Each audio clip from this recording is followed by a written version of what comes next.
എന്തെങ്കിലും റിലവൻസ് ഉള്ള ചോദ്യങ്ങൾ ചോദിക്കും. നിങ്ങൾ പ്രബുദ്ധരായിട്ടുള്ള മാധ്യമ പ്രവർത്തകർ ആരെങ്കിലും പറയുന്നത് കേട്ടിട്ടാണോ ബി ജെ പിയിൽ കാര്യങ്ങൾ തീരുമാനിക്കുന്നത്?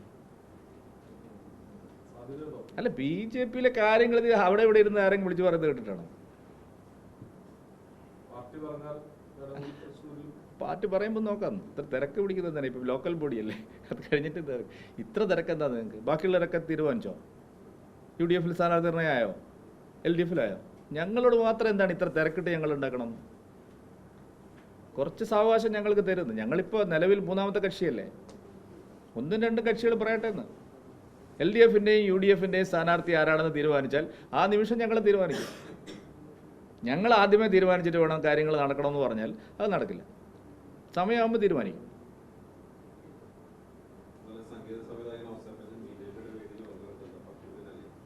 അതെ, അങ്ങനെ നിരവധി ആളുകൾ വന്നുകൊണ്ടിരിക്കുകയാണല്ലോ. ഏതെങ്കിലും ഒരു പാർട്ടിയിൽ പൊതുസമൂഹത്തിൻ്റെ വക്താക്കൾ ഇപ്പോൾ ചേരുന്നുണ്ടെങ്കിൽ അത് ബി ജെ പിയിൽ മാത്രമാണ്. കാരണം കേരളത്തിലുണ്ടാവുന്ന വലിയൊരു മാറ്റത്തിൻ്റെ സൂചനയാണ്. പൊതുസമൂഹത്തിൻ്റെ പിന്തുണയുള്ള ആളുകൾ വേറെ ഒരു പാർട്ടിയിലേയും ഒക്കെ പോകാൻ തയ്യാറാവുന്നില്ല. എല്ലാവരും ഏക പ്രതീക്ഷ ഇനി ബി ജെ പി ആണ് എന്നുള്ള നില സ്വീകരിച്ചിരിക്കുക.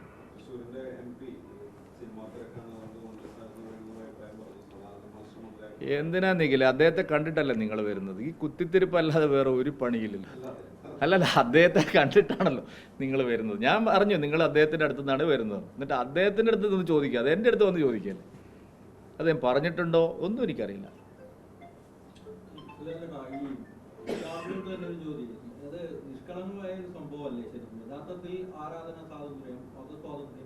ആരാധന സ്വാതന്ത്ര്യം ഉണ്ടെന്ന് ആണ്. ഞാൻ ചോദിക്കട്ടെ, ഞാനിപ്പോൾ എൻ്റെ മക്കളെ തലയിലൊരു കെട്ടും ഒരു കാവി ഇതൊക്കെ ഉടുപ്പിച്ചിട്ട് ഞാൻ എൻ്റെ കുട്ടിയെ നാളെ സ്കൂളിൽ കൊണ്ടുപോയിട്ട് എൻ്റെ കുട്ടിക്ക് കാവി എടുത്തിട്ട് തലയിലൊരു കെട്ടും കെട്ടി പോകണമെന്ന് പറഞ്ഞാൽ നടക്കുമോ? ഏതെങ്കിലും സ്കൂളിൽ സമ്മതിക്കുമോ? MESൽ സമ്മതിക്കുമോ? ക്രിസ്ത്യൻ സംഘങ്ങളെ സമ്മതിക്കും?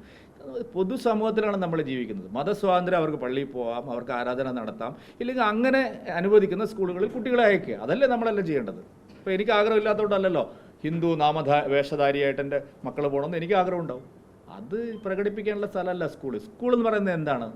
എല്ലാവരും ഒരുമിച്ച് പഠിക്കുന്ന കളിക്കുന്ന എല്ലാ വിഭാഗം ആൾക്കാരും ഒരു കോമൺ ആയിട്ട് അതിലൊരു വ്യത്യസ്തത വരാതിരിക്കാൻ വേണ്ടിയിട്ടാണ് അവരങ്ങനെ ചെയ്യുന്നത്. അതിനുള്ള അധികാരം മാനേജ്മെൻറ്റുകൾക്ക് ഉണ്ട്. അത് അറിയാതെയാണ് ഈ വിദ്യാഭ്യാസം. ഞങ്ങളാരും ഹിജാബിനെതിരല്ലേ? എത്ര പണം ധരിച്ചു. ഇപ്പോൾ കേരളത്തിലെ സ്ത്രീകളെല്ലാം പർദ്ദയായിട്ടാണ് നടക്കുന്നത്. ആരെങ്കിലും എതിർക്കുമോ?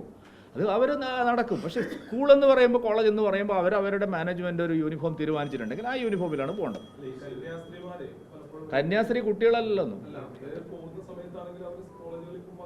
കന്യാസ്ത്രീകൾ പഠിക്കാൻ പോകുന്നുണ്ടെങ്കിലാണ് പ്രശ്നം. പഠിപ്പിക്കുന്നതിന് എന്ത് ചെയ്യാൻ പറ്റും? അല്ല, അവരെ സ്കൂളിലല്ലേ പോകുന്നത്? MESൻ്റെ സ്കൂളിൽ പോകുന്നുണ്ടോ? ഏതെങ്കിലും മുസ്ലിം സംഘടനകളുടെ സ്കൂളിൽ പോകുന്നുണ്ടോ? നിങ്ങളെന്താ അത് കാണാത്തത്? അവരെ സ്കൂളിൽ അവർ എങ്ങനെ വേണം പോയിക്കോട്ടെന്ന്.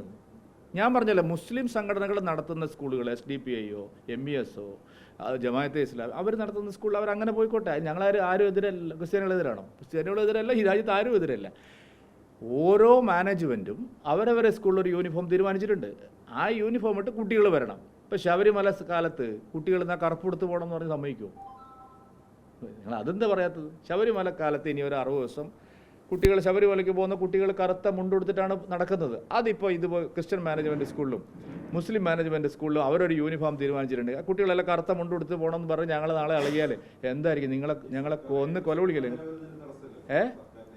സർക്കാരിൻ്റെ കാര്യം വിദ്യാഭ്യാസ മന്ത്രി പറഞ്ഞോട്ടെ, അതിലെന്താ തെറ്റ്? സ്വകാര്യ മാനേജ്മെൻറ്റുകൾക്ക് അവരുടെ സ്കൂളിൽ യൂണിഫോം എന്താണെന്ന് തീരുമാനിക്കാനുള്ള അവകാശമുണ്ട്. മറ്റ് സ്ഥലങ്ങളിൽ മതം അനുശാസിക്കുന്ന വിദ്യാർത്ഥികൾ അങ്ങനെ പോകാനുള്ള അവകാശമുണ്ട്. അതാണ് നമ്മളൊരു ബഹുസ്വര സമൂഹമാണ്. അങ്ങനെ നമ്മൾ പോകണമെന്ന് പറയുന്നത്.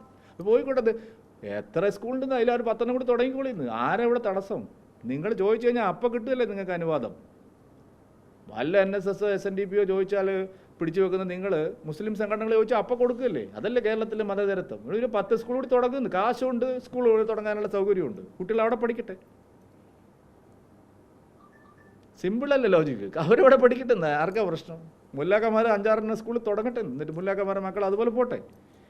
അല്ലാതെ ഇത് ഒരു യൂണിഫോമുള്ള സ്കൂളിൽ പോയിട്ട് ഞങ്ങൾക്ക് ഹിജാബ് ധരിക്കണം എന്ന് അത് ന്യായമല്ല. അതിനോട് യോജിക്കാൻ പറ്റും. അതിൻ്റെ പിന്നിൽ ഞാൻ മനസ്സിലാക്കുന്നത് തീവ്രവാദ ചിന്താഗതിക്കാരാണ്. അതിന് ലീഗ് അടക്കമുള്ള ആളുകൾ, കോൺഗ്രസ് അടക്കമുള്ള ആളുകൾ സപ്പോർട്ട് ചെയ്യാണ്. ശിവൻകുട്ടി അതിൻ്റെ മുകളിൽ കയറിയിട്ട് ഗോളടിക്കാൻ നോക്കും. അല്ല എല്ലാവരും കാണുന്നുണ്ട്.